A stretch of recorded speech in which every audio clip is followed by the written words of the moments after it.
So back in 2015, a tragic event happened. A shooting happened in San Bernardino in California, and the FBI were able to get an iPhone of the suspect.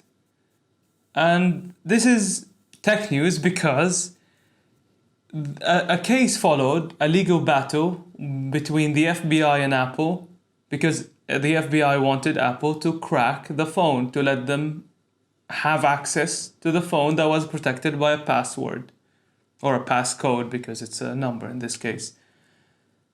But in the middle of the legal battle, the FBI dropped the case because they were able to hack into the iPhone. And afterwards, it was decided that the FBI does not have to reveal how or by whom, or if it did have help cracking the iPhone, hacking into it. Now, it has been revealed how they did it. So here is how the FBI hacked into the iPhone. So what they did is they partnered with a security firm called Azimuth Security to gain access to the iPhone. And when they did, they dropped the case, as I said.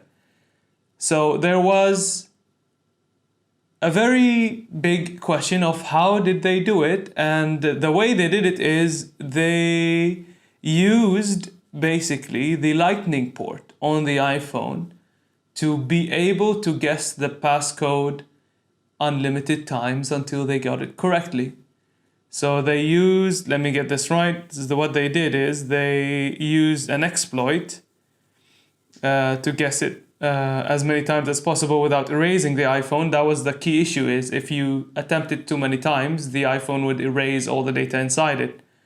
And they did use an upstream software module written by Mozilla, and it was used on iPhones by Apple to enable the use of accessories within the Lightning port.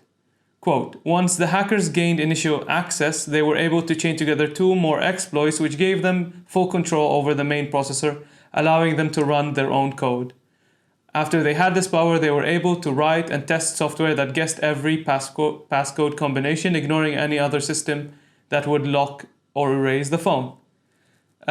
So they were able to get into it, and it's really important to know that this exploit 2 months later was fixed by Mozilla and then fixed by Apple, so it no longer exists. And there was additional features that would require you to enter your passcode every time you attach a new device to the iPhone that would get data. So in that aspect, you don't have to worry about anyone hacking into your phone anytime soon. But the interesting thing is, number one, Apple did not have to hack into their own devices. And that is important because if the FBI won that case and Apple hacked into their own device and granted access, a backdoor, if you will, to their own device, that means that any other future event would go back to this event and say, okay, maybe a mass shooting, a terrorist act is a very high one. Let's say a robbery. Is a robbery okay for you to grant access to the iPhone? Then if it's not robbery, let's say alleged misdemeanors or alleged abuse. Where do you draw the line? And security people, the privacy people, it can be looked at in both ways. But privacy-wise, it's good that, I guess, Apple did not have to hack into their own phone, because that would render all their security features, because that's the way Apple came at it, is if we hack into our own phones, what's stopping other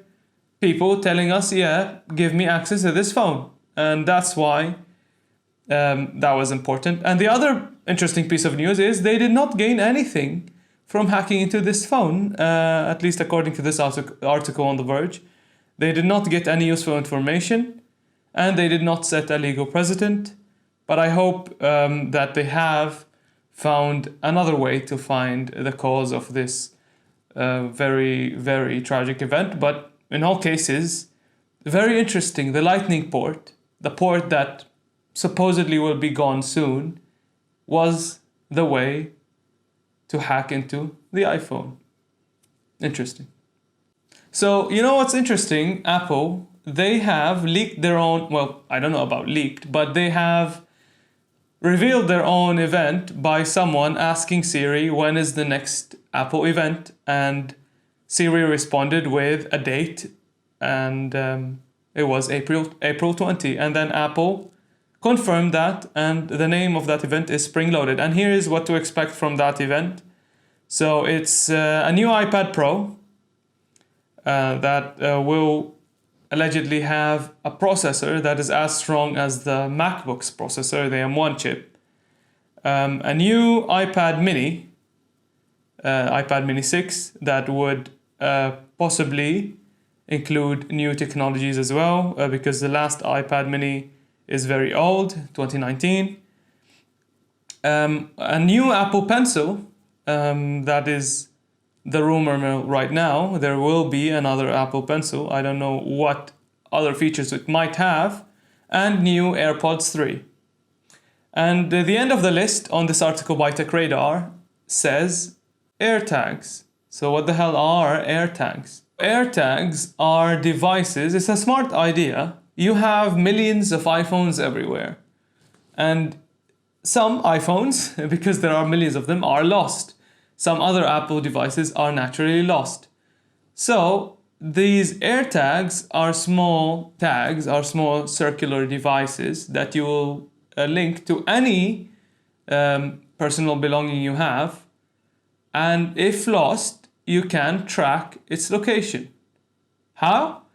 It will be able to communicate with every iPhone there is. And if the iPhone, let's say, you drop one into your purse and then your purse gets stolen, or you lost it, or you forgot where it was, if any person who has an iPhone comes near that purse, it will ping your device with that location. And it's gonna be low energy. I'm sure Apple will find a way to make it very secure. But that device has been rumored for so long that we are not sure when exactly it's coming.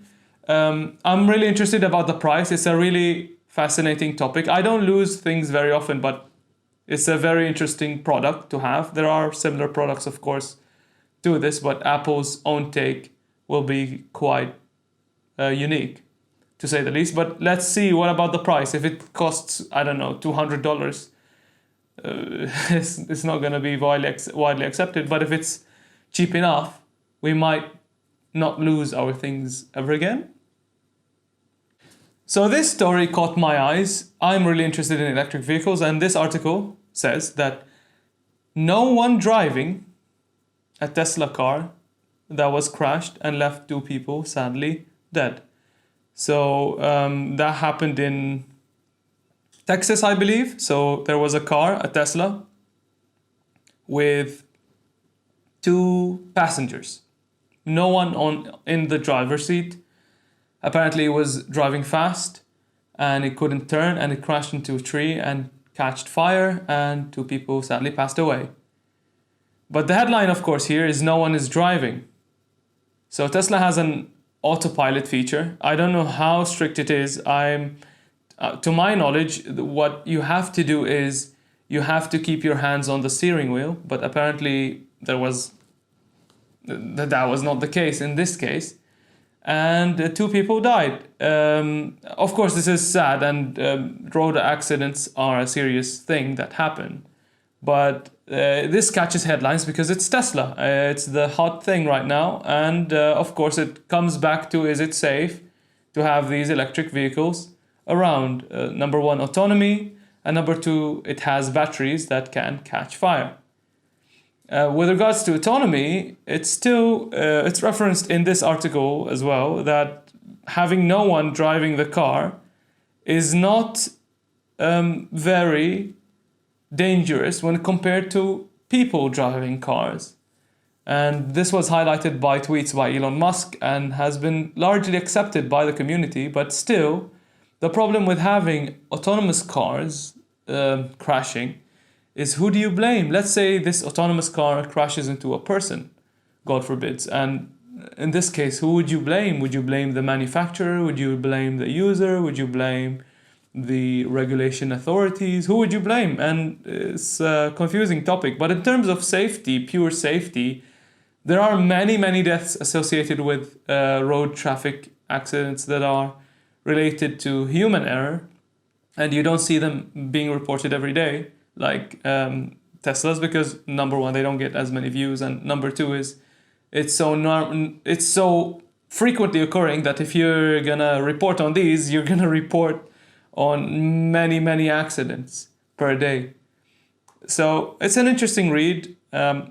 I don't know if this is gonna go anywhere. I mean, we've read this before, but it's definitely a touchy subject. Who do you blame if a vehicle with no one driving crashes? So one final story, a funny story, a weird story. Facebook pulled a page for a city in northern East France. They had their own Facebook page, and it was brought down.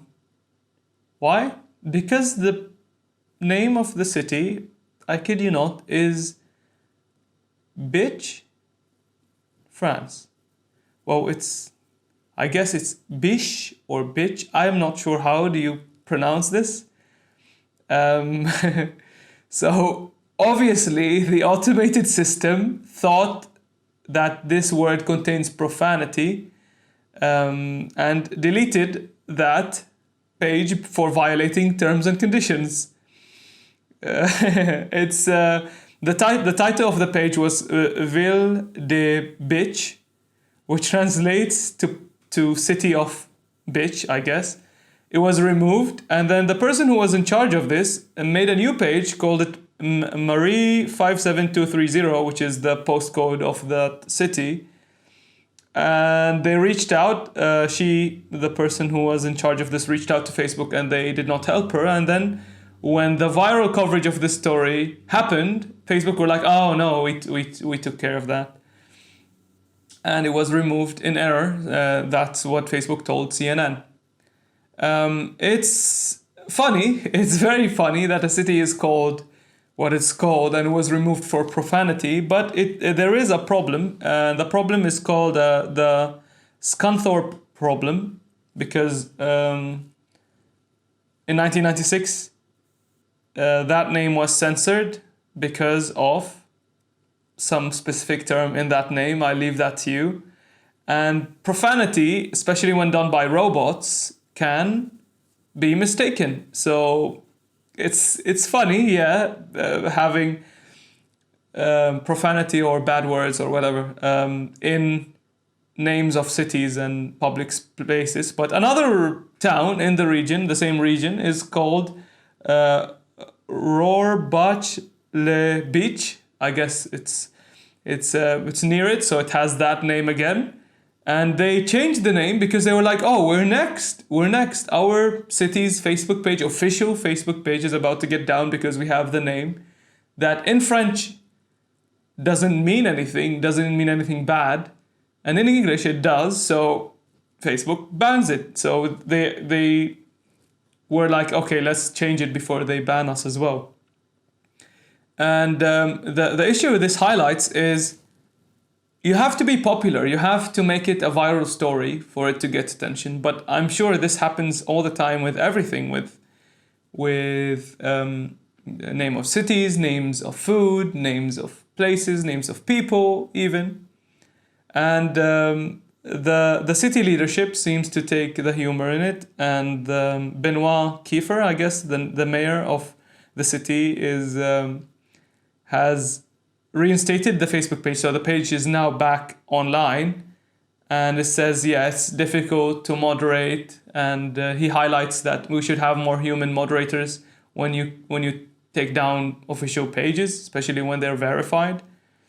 And he actually invited Mark Zuckerberg to visit the city beach, I don't know how to say it, for themselves. So funny story to end off the thing. And sometimes weird situations that occur make a very interesting topic to explore. And my final thing for today is A little bit over a year ago, April 13th, 2020, I posted my first ever video.